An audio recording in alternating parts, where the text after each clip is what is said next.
Oh, that's fire. That's fire. That's really good.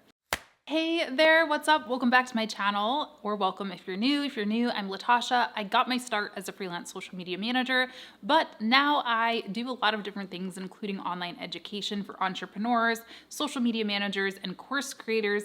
And today I'm going to be critiquing some portfolio websites or some social media manager websites. Last time we did Upwork profiles. I'll link that up here if you want to save that for later. So our first example here is Zoe Mathers. Zoe is a copywriter, social media manager, and content creator.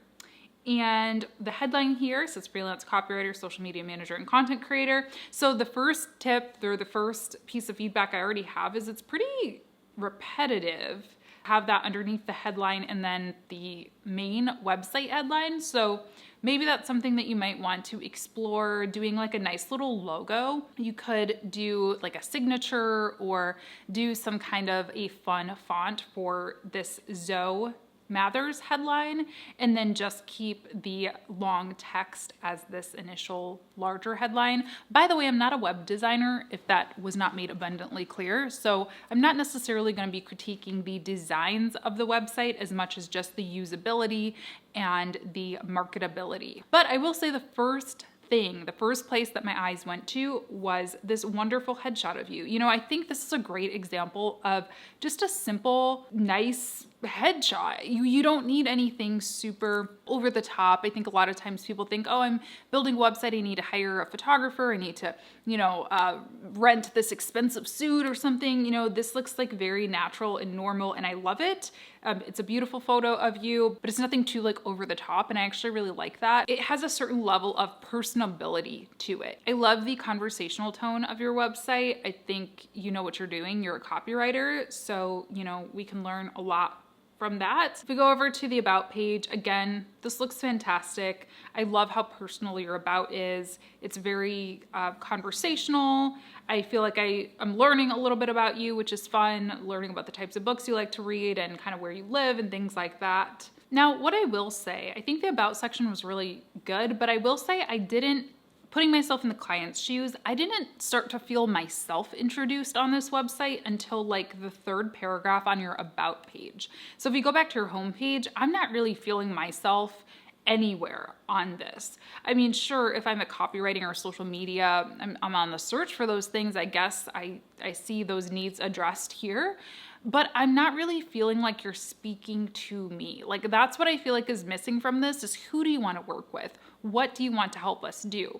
So if I'm not a copywriter, but just off the top of my head, if I'm going to talk about copywriting, I want to help busy solopreneurs tell the world about what they're passionate about or something like that. Like I feel like that's really missing. It does say a little of that here. I love helping other creative women achieve success, but I think you need to get to the root of what that is. Like, what does success mean? Is that reaching their ideal clients through savvy and sassy copywriting, or is it, expanding the reach of your new nonprofit that you're starting through innovative social media campaigns? I think that's what's missing. I don't feel like I, as the client, am in this website enough. I feel like it's a great example of what you can do and of you, but not enough of me. I'll also say, again, I'm not a designer, but from the design perspective, it does bother me a little bit that these buttons are like off center a little. So that's just my opinion. I would probably keep them centered and maybe stack them one on top of each other or something. And then what I will say too is these two blocks here in the middle, your blog and your newsletter, I think those are great. I think the copy on this is great for the newsletter. I really like that. I would move these down actually, and I would move these testimonials up here underneath your portfolio and your services section. Because again, if I'm thinking, okay, I'm looking for a social media person or I'm looking for a copywriter, scrolling, okay, I get it. I'm meeting Zoe, awesome. Here's the services they offer, perfect. Here's the portfolio. And then we go into the blog. And if I'm looking to hire somebody to do these things, I probably don't want to read blogs about it. Honestly, I want to, how do I contact you? How do I hire you? I want to be sold to in this moment. So I would move these testimonials up here to the top. And something else, people love faces. People love faces. So if it's at all possible to get photos of these people who left you testimonials and or get logos for their companies or their brands, those really speak to people. Naturally, our eyes just are drawn to either photos or logos on a portfolio website like this. And then for the social media portfolio, we have some Facebook posts, some Instagram stories, all looks very great. Pinterest looks great. Awesome job. I think this is a beautiful website. I would just switch some things around a little bit, incorporate a little bit more of your ideal client, and you'll be golden. Next one here, we've got Faith Green. Faith, I follow Faith on Twitter, love her tweets. First of all, her photos are fantastic. I think these are really great brand photos. I do love that you've really addressed your ideal client from the get-go here. You say that you do social media management for the creative entrepreneur. Now, I do want to know what this star is. That's kind of bugging me, so I don't know if it kind of feels like there's supposed to be like a note about that. So I don't know if that's intentional, but just something to keep in mind. It's a little confusing for me. We also have a little bit of spacing right here. I would just like delete that little space right here. And then I think this is a really good example of speaking to those pain points of your ideal customers, your ideal clients. Are you tired of spending hours trying to find the perfect photo to post? Time to take off your social media hat, get back to business, scroll through Boot, let's work together. Love the personality and the copywriting as well. You're speaking to a specific ideal client. We have learn more about Faith. We'll click on that and see what's up with Faith. And then we're continuing kind of this storytelling here. You know, it's goodbye to those days of wondering what to post. You started your business to serve others. I'm in the business of serving you. Oh, that's fire. That's fire. That's really good. The about section, another beautiful photo. I think the copywriting across this website, Faith, is all really, really good. Social media is essential AF. I mean, I love that. I feel like you should make t-shirts that say that. I'm just saying, I would buy one. Now, I will say, in contrast to what I just told Zoe, I actually feel like I could use a little more of you in this one. You know, I think you're doing such a great job speaking to the pain points, but I think now is the time, you know, after these first couple paragraphs, these really great catchy headlines here, then it's time to kind of flip it over to I'm Faith, I'm awesome. This is what I've done in the past. These are the types of clients that I've served. This is how I can help you. Like, you are the solution. I think now is really the time to take up space on this page because you have spoken so directly on your homepage and in these first few paragraphs to your ideal client. I think you can take up some space now on these next few paragraphs here. There's also some spacing issues here. This is very, very hard for me to read. We have all of this like way over on the left and then way over on the right. So if you can figure out a way to kind of condense that or eliminate some of that, I think it would be a lot easier to read here. I'm going to go ahead through this workflow and click on Let's Connect. We have a form here, which is great.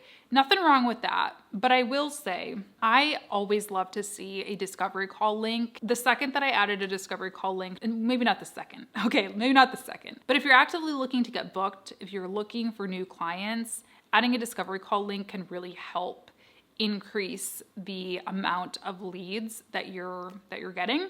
Now, I don't know like where Faith is at in her business. Maybe she is booked already and she's just trying to like maintain, in which case this form is great. But something to consider, adding an actual live booking link, schedule them for 15 minutes. You can use Acuity, you can use Honeybook, you can use Calendly, whatever you prefer. I'm gonna go over to, let's see, the Work With Me section. Where did that bring me? So I think the Work With Me section just goes over to the home page. I'm gonna click on the Work With Me up here in the menu. It does look like it's a different page. So this link just needs to be updated, it looks like. I think this is good. Stop the scroll, social media management. We've got good explanation of what's included in these packages. I like that there's also a starting at price. This is a big question I get all the time is, should I put prices on the website or should I not? I always put it like this, you know, if I walk into an expensive store or an expensive looking store and there's not a price tag, let's say I'm buying a new couch and there's not a price tag on the couch, if it looks expensive, if it looks high quality, I'm not gonna go and ask how much it is. I'm just gonna walk out of the store because nobody likes to feel embarrassed or silly or like they don't belong or whatever. So having some type of an indicator on your website, I think is helpful. And then the other thing I'll say, again, I don't know where you're at in your business. So maybe you are very, very booked and you are not looking for volume. If you're looking for volume, you know, more clients right now, I will say the apply page is kind of overwhelming for me. Even the term apply, if I am somebody who's looking to hire somebody to work with me or work, for my company, I would be turned off by the term apply now. Personally, for me, I would feel that apply now is appropriate for like a coaching program or something like that. But if I'm looking to hire you as a service provider, I would like to see learn more or hire me or work with me or schedule a call or something like that to feel a little more inviting. But again, I don't know how exclusive. I mean, you do kill it. You do kill it. I know. So you might not be, hard up for new clients right now, if you will. So in which case I get the exclusivity, but I will say it puts me off just a little bit. And then the form is quite long. Again, depending on where you're at, but for everybody watching, if you're looking for volume, make this form shorter. The goal is to get people on the phone. You can ask them these questions. You can even fill out this form on the discovery call. I mean, I just had this experience with an accountant. I was like, I can't. They were like asking for my tax returns just for a discovery call. I'm like, I can't do that. Like, that's too much, So just something to think about there, Faith. Next, we have sparkling writer. First thing, I might be a not smart person, but I do have a hard time reading your name, and I don't want to mess up your name. I think it's Jyoti. I apologize if I'm saying that incorrectly. I could probably copy it and paste it. Oh, see, that's a J. So I thought that this was an O. So I probably wouldn't do cursive. I probably wouldn't do a script font for this main headline. Beautiful photo. Again, I think this is just a great example of, a nice headshot. You guys all so far have had really nice headshots. I would again love to see more of your client represented here. So who do you create for? It looks like, you've created content digitally for the last 4 years. You love creating video content on my YouTube channel, but what about for other people? What content do you like to create for other people? That would be really helpful here, I think. I do like that you have a call to action to book a call. This is the first time we've seen this. If we click on this book a call link, we get brought over to Calendly. Very simple. I'm not gonna click on it because I don't want to accidentally schedule something, but usually on Calendly or Honeybook or whatever you like to use, you can ask some of those intake questions while doing the discovery call booking, which is really nice. This is a great way to get more volume. This is a great way to generate more leads. If you're struggling with getting people in your pipeline, put a discovery call link on your homepage. Great job there. Look, how fun. That's so cute. 12 years of experience, 35 clients, over 70 students trained, and a 4.7 rating. I think that's beautiful. I think that's a really great snapshot of who you are, why you're qualified, why I should want to work with you. You can maybe even experiment with moving this up before the book a call, just kind of sell people a little bit more, qualify yourself a little bit more before you go in for the ask. That's something you might want to experiment with.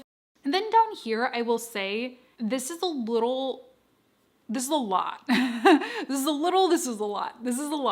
We have your newsletter, we have an Instagram link, we have a YouTube channel link, we have another book a call, we have a Sweden Diaries link. That's a lot. I would say YouTube and Instagram can probably be eliminated because you have them here, or at least you have Instagram here in the footer. You could easily add YouTube to the footer as well, and you have YouTube up here. We don't need it in all the places. Have it to one page of your website, have it to a footer, have it in your about section, your about page maybe, but it probably doesn't need to be here, particularly if your goal is to get clients, right? Unless your YouTube is directly related to your business. Yeah, it looks like it's sort of personal, so I would eliminate this. And then same thing for Sweden Diaries. I think maybe you could have a blog section or an about section, or even just generating a link tree or something to use on your personal Instagram for that kind of stuff. I don't have any of my personal podcast, my personal vlog channel, things like that. I don't really have on my business website. I think it's good to have that distinction. We do have sample work here.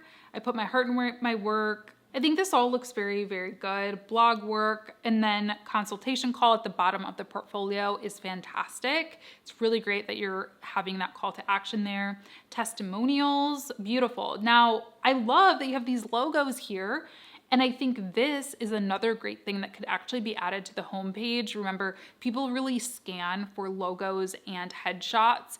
Even if it's not I think a lot of people think, oh, I need McDonald's logo or Apple logo. I need to have worked with all of these huge companies.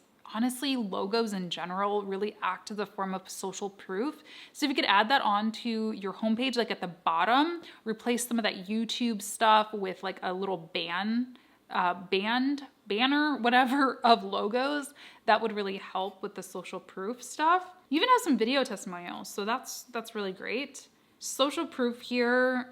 So this part is, I would say, a little confusing for me because I feel like these are kind of the same things. Testimonials and social proof and sample work. I'm a little confused at how these are organized. So maybe look at recategorizing some of these.